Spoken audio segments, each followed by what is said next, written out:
What would you do if a goddess took away the one thing you were most proud of? In the Igbo villages of Nigeria, there are spirits that don't just haunt, they teach. And one hunter learned this lesson in the most humbling way possible. This is the story of Obinna, the man who thought he was untouchable. But the river Oji had other plans.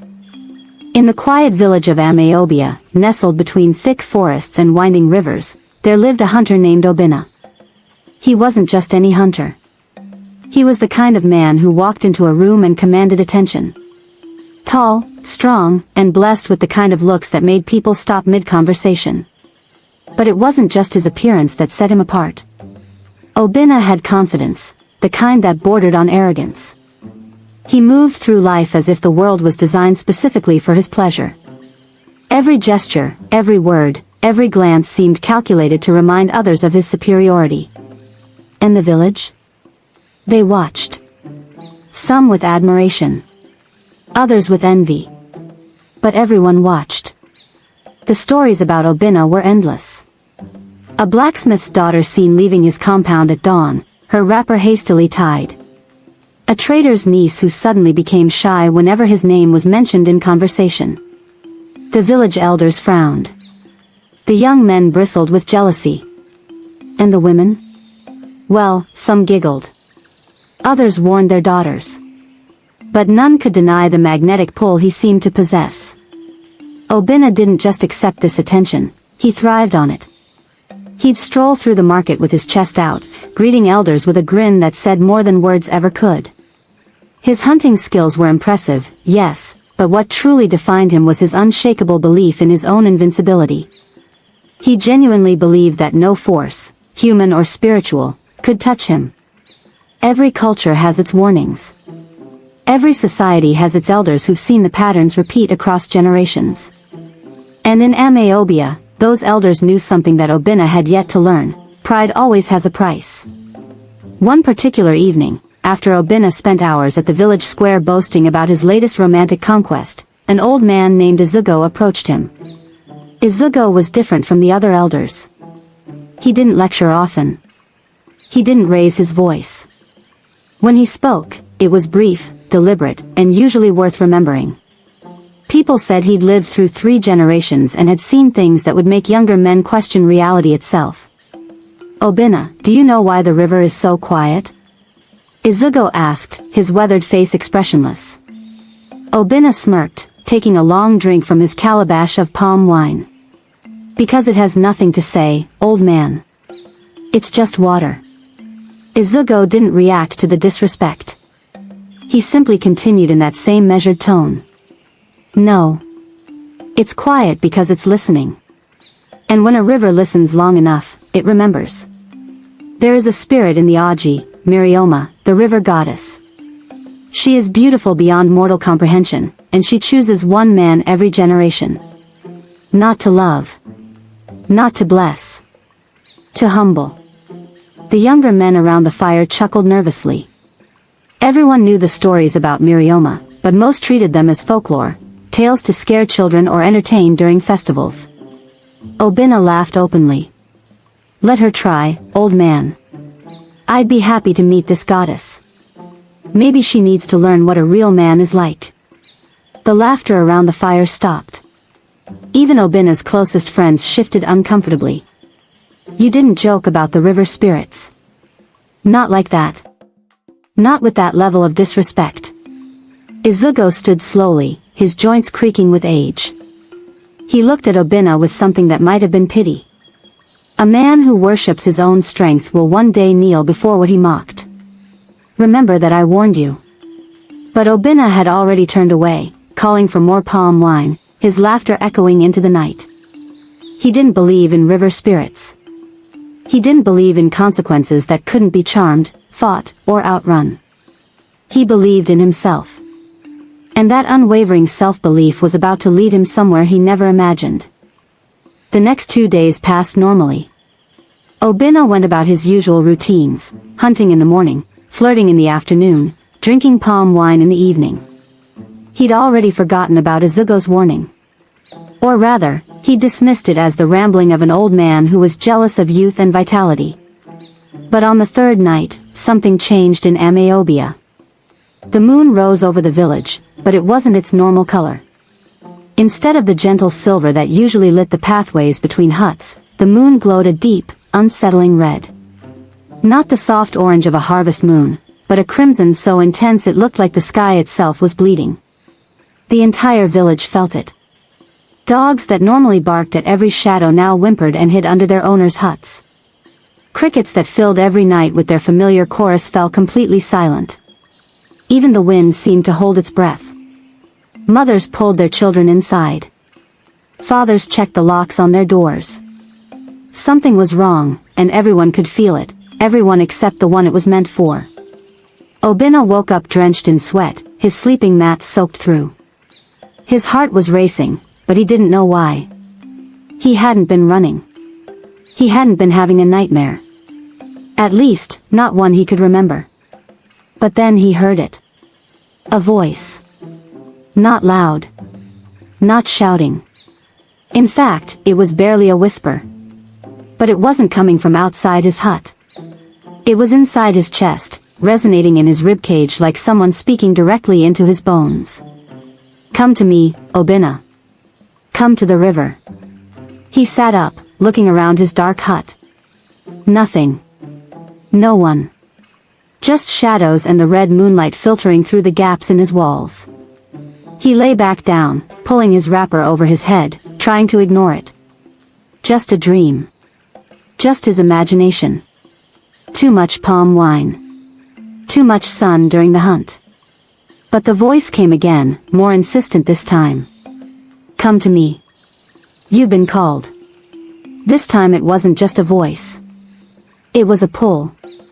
A physical sensation, like a rope tied around his heart, tugging him forward. His body moved before his mind could protest. He found himself standing, walking toward his door, pushing it open. His feet, bare and moving automatically, carried him through his compound, past his mother's hut, out onto the village path. The entire village was bathed in that crimson light. Everything looked different, familiar but foreign, like he was walking through a dream version of home. He wanted to stop. He wanted to turn back. But his body wouldn't obey. The pull was too strong. The path to the river Aji took him through dense forest, past the ancient irako tree where offerings were left for the ancestors, down the slope where children played during the dry season. But tonight, there were no sounds. No animals. No wind through the leaves. Just his footsteps and his increasingly panicked breathing. When he reached the riverbank, he stopped. Not because he wanted to, but because the pull released him. He stood there, chest heaving, staring at the water. The river Aji was completely still. No current. No ripples. Just a perfect mirror reflecting that blood-red moon. It looked less like water and more like a sheet of dark glass stretching into the forest. For a moment, Obinna thought maybe nothing would happen. Maybe this was just some strange sleepwalking episode brought on by stress or bad food. Maybe he could turn around and go home and laugh about this in the morning. And then the water moved. Not like a wave or a current. It moved with purpose. The surface began to shift, to rise, to take shape. And from that impossible stillness, she appeared. Mmirioma didn't climb out of the water. She simply was, standing on the surface as if it were solid ground. Her skin shimmered with an otherworldly luminescence, like moonlight on water-made flesh. Her hair flowed around her as if she were perpetually submerged, moving with invisible currents. She wore nothing but the river itself, water flowing over her form in constant motion, never quite revealing, never quite concealing. But it was her eyes that froze Obinna's blood. They were dark, not black, but deep, like looking into the river on a moonless night. Ancient. Endless. And fixed directly on him with an intensity that made him feel completely exposed. For a long moment, neither spoke. The forest held its breath.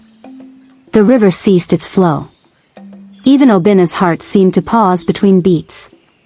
Then she smiled, but there was no warmth in it. So. You are the one who thinks he is a god among women. Obinna tried to speak. His mouth opened, but his throat was too dry. His legendary confidence had evaporated completely. He took a step back, but his legs felt like they were made of water. I didn't mean. The words came out as a croak. You meant every word, she interrupted, her voice like water over stone, beautiful, but hard and unyielding. I have watched you, Obinna. I have heard every boast. Every careless promise.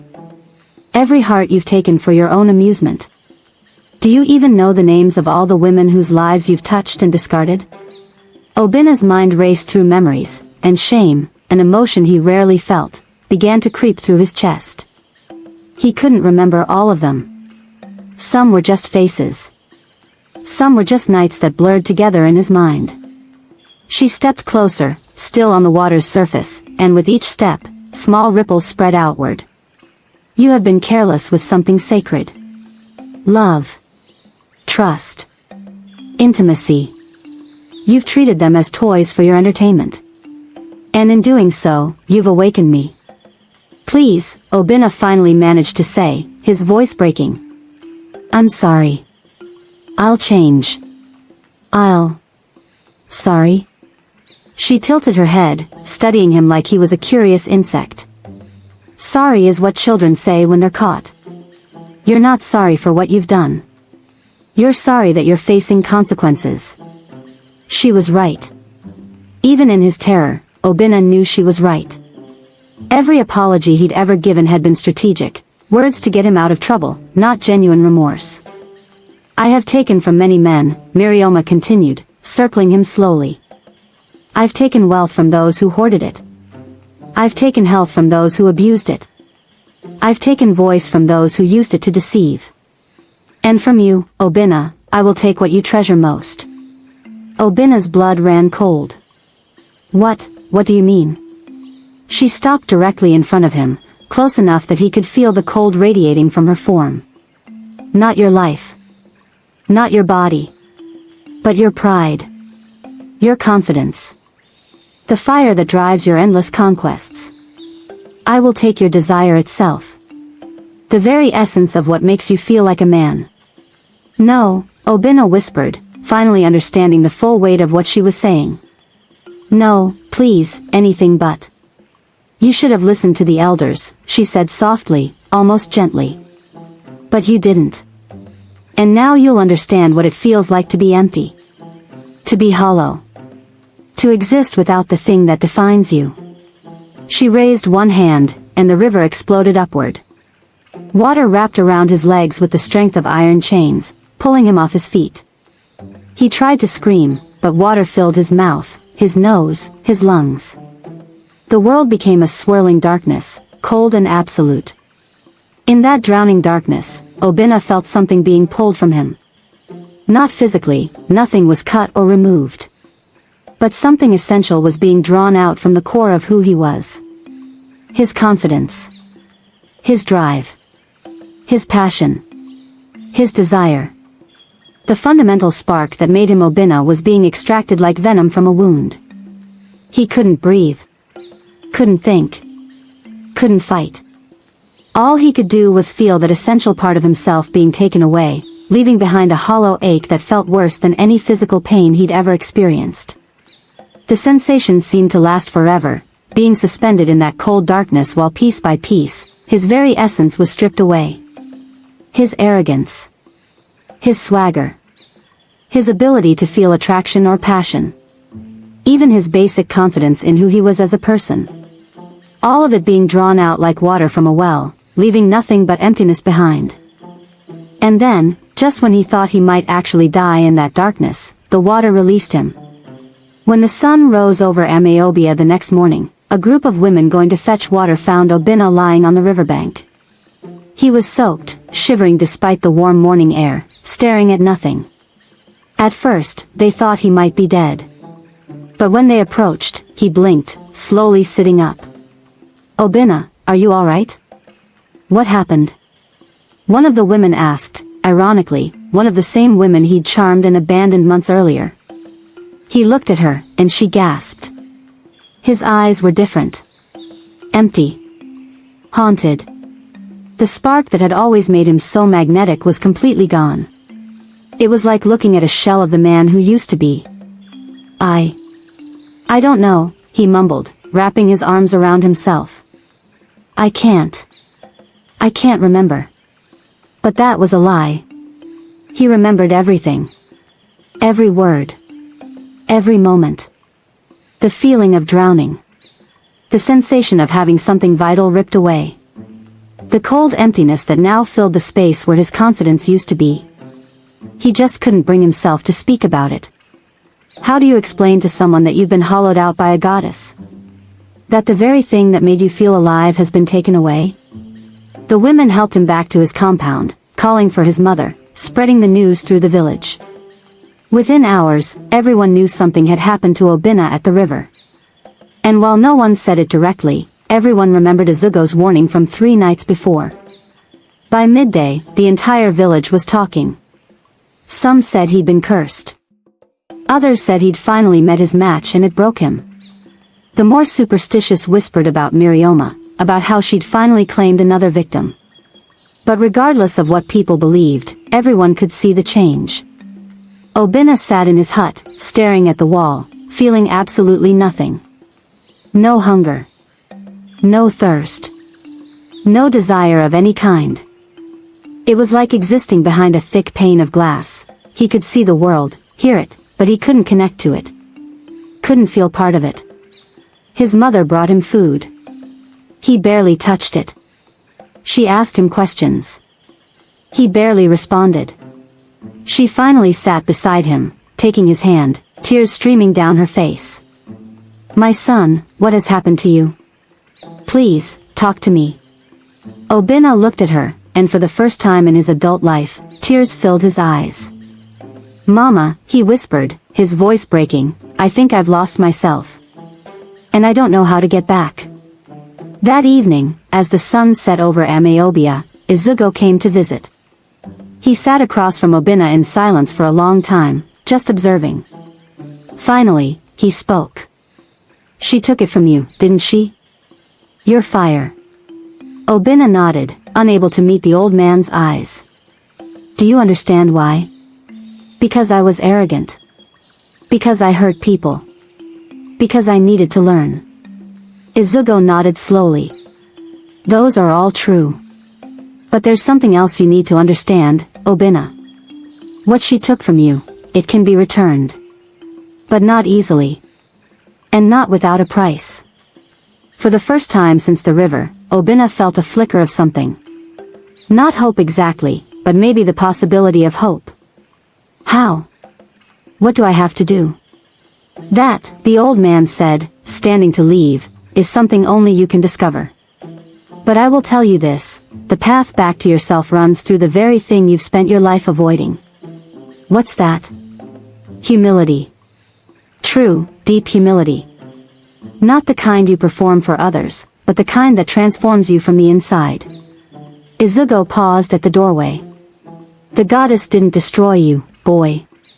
She gave you a chance to rebuild yourself into something better. Whether you take that chance or waste it is entirely up to you. And with that, he was gone, leaving Obinna alone with his thoughts and that terrible, aching emptiness. That night, Obinna lay awake, staring at the darkness of his hut. He thought about everything he'd been. Everything he'd done. All the hearts he'd broken without a second thought. All the trust he'd violated. All the pain he'd caused because he was too focused on his own pleasure to care about the consequences. And for the first time in his life, he felt something that wasn't about him. Shame. Real, genuine shame. Not because he'd been caught. Not because he was facing punishment. But because he finally understood, truly understood, that he'd hurt people. Real people with real feelings. And he'd done it carelessly, thoughtlessly, as if they were just objects for his amusement rather than human beings with hopes and dreams and hearts that could break. The realization hit him like a physical weight, pressing down on his chest until he could barely breathe. He curled up on his sleeping mat, wrapping his arms around himself, and for the first time since he was a child, Obinna cried. Not tears of self-pity. Not tears of frustration at losing what he valued. Tears of genuine remorse. And somewhere deep in the river Aji, a goddess felt those tears and smiled. Because remorse, real remorse, was the first step on a very long journey.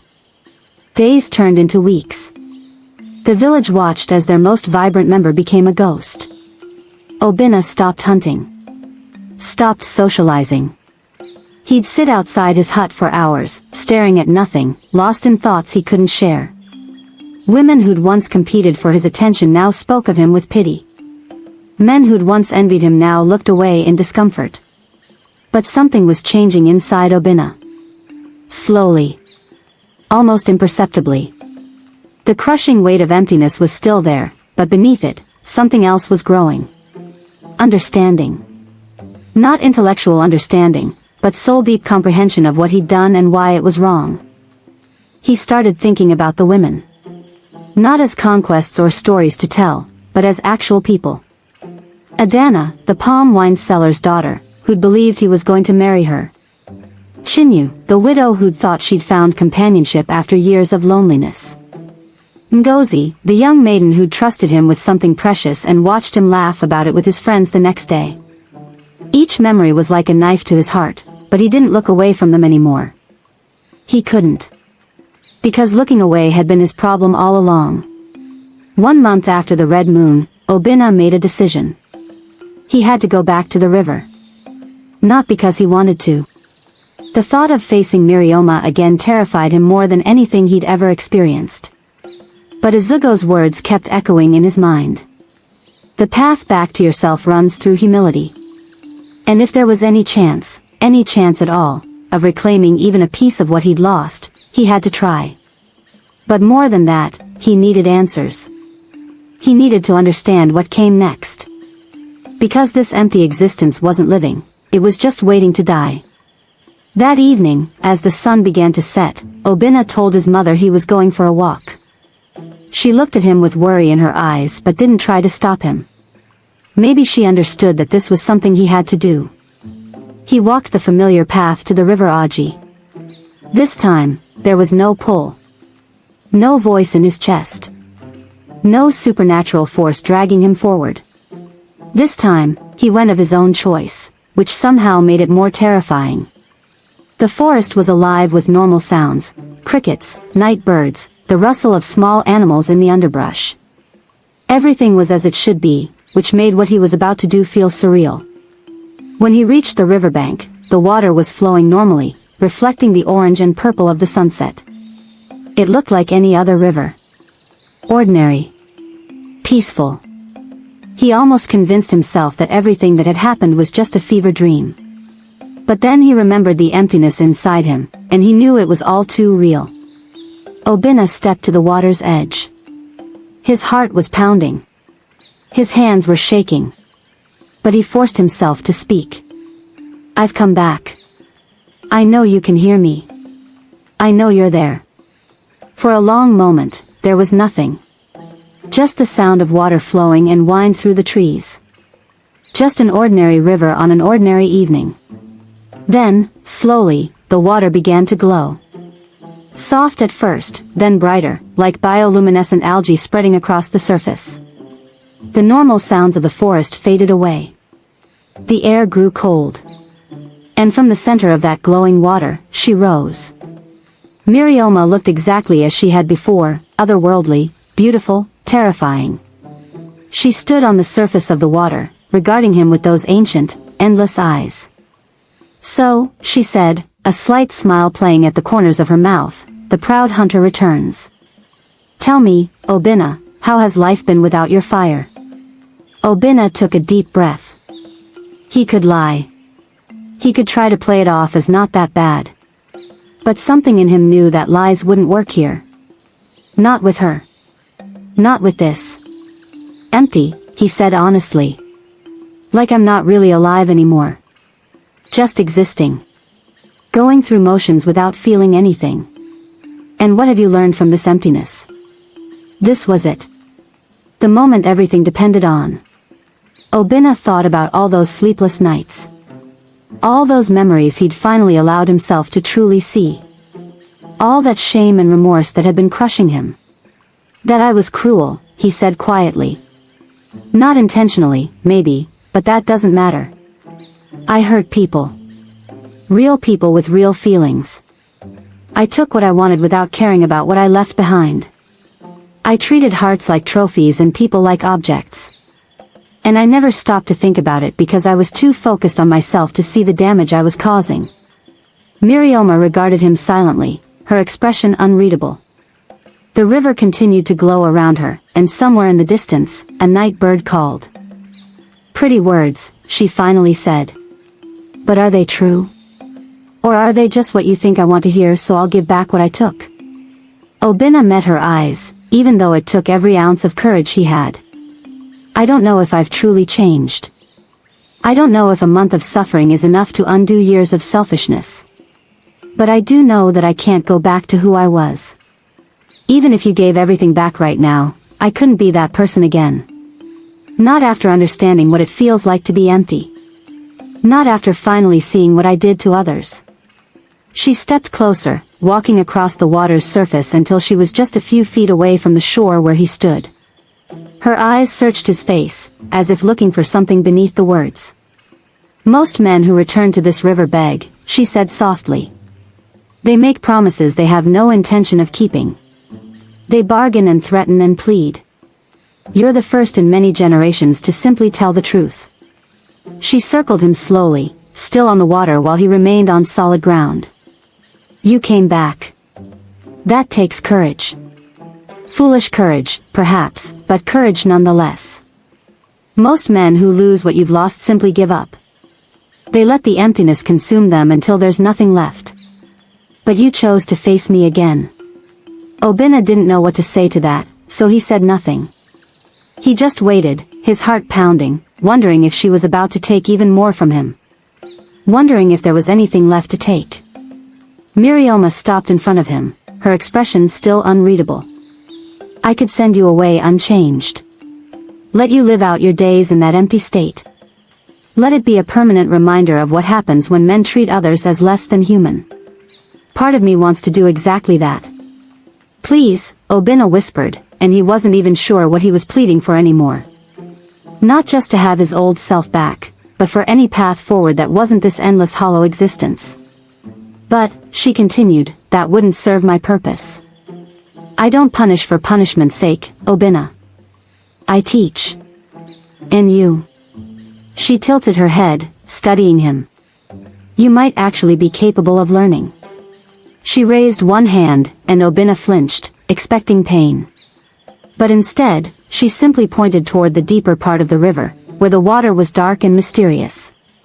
If you want to reclaim what was taken, if you want to feel whole again, then you must prove you've truly changed. And there is only one way to do that. How?